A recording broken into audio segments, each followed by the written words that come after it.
And now here's something you can look forward to. Wion has organized an electronic mobility summit on Tuesday to discuss the potential of a technology which is going to change the landscape of transport. Today, the world is dominated by the combustible engines, but governments across the world, including the government of India, is trying to make a shift to some non-combustible engines, and this is to reduce carbon emissions. It is to ensure that the future of the transport world remains unaffected when fossil fuels run out.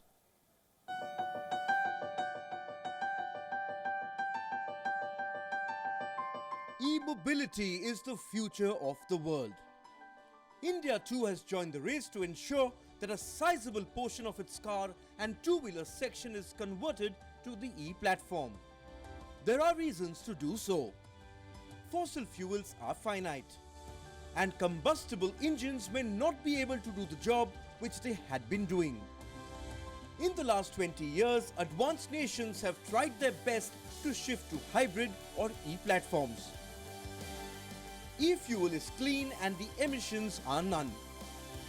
The E-battery can be recycled and reused. The E-platforms are less polluting and eco-friendly. E-platforms require less maintenance, and they do not create noise pollution. It does not, however, mean that challenges do not exist. India lags behind the world in e-revolution, and countries like the United States, Japan and China have taken a huge lead. 70% of the components used in e-scooters in India come from China. E-batteries require lithium and cobalt.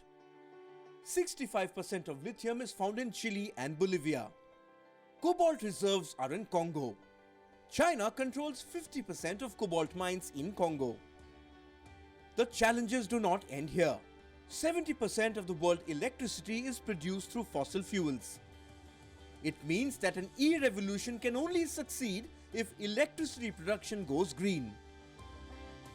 It means that India will also need to harness renewable sources to harness electricity the way Scandinavian countries harness electricity from the seas.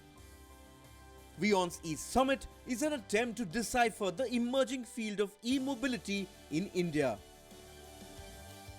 India is a huge market, but can it be the innovator or leader in the field?